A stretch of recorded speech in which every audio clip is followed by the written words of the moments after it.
આ જન જીવનને સમજવા માટે દેશ અને દુનિયામાં ગુજરાતની જે વાહવાહી થઈ રહી છે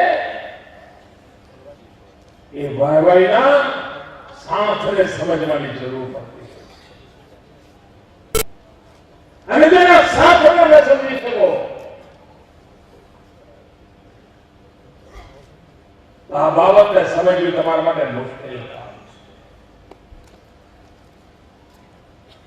આ કલ્પના કરો મિત્રો, તદ્દન સાત્વિક કાર્ય, અત્યંત પવિત્ર કાર્ય, જેમાં ન કોઈ માંગણી છે, જેમાં ન કોઈ વિરોધ છે,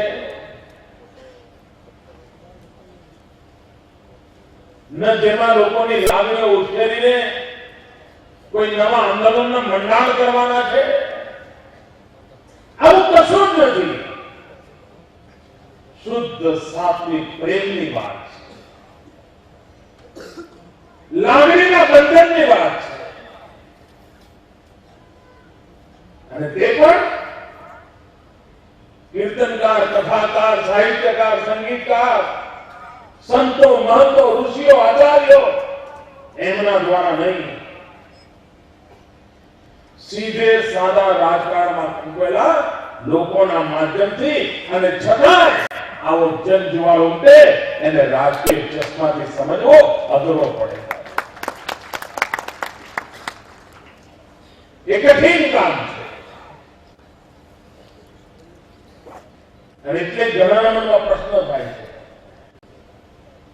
છે કે કશું જોઈતું નથી, ઉપવાસ શું કરવા? અમે લેવા માટે કરતા નથી, આપવા માટે કરીએ છીએ. આ રાજ્યને કઈ બધું આપી શકીએ એ શક્તિનો સાક્ષાત્કાર કરવા માટે કરીએ છીએ. આ ગુજરાત દેશને કઈ આપી શકે એના માટે કરીએ છીએ. દેશ અંધકાર તરફ આગળ વધી રહ્યો છે, દુવિધામાં ડૂબી ચૂક્યો છે,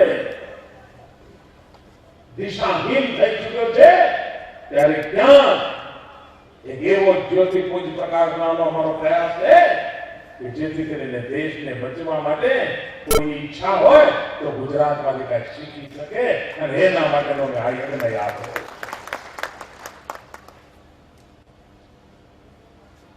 ગુજરાતને વિકાસની નવી ઊંચાઈઓએ પાર કરી છે.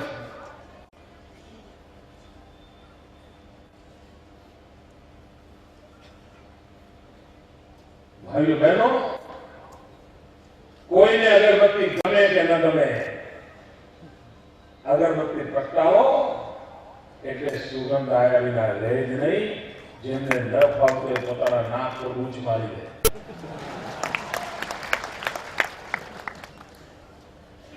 આ ગુજરાતનો વિકાસની અગરબત્તી પ્રગટેલી છે, એની સુવાસ ચારે તરફ ફેલાઈ રહી છે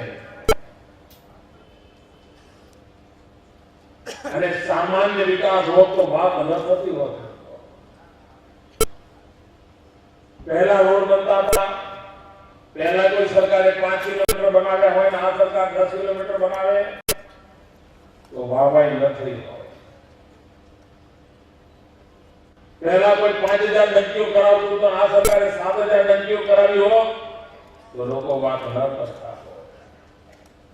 પહેલા 200 શાળાના ઓરડા બનતા હોત ને આ સરકારે 500 શાળાના ઓરડા બનાવ્યા હોત તો વાત ન થતી હોત.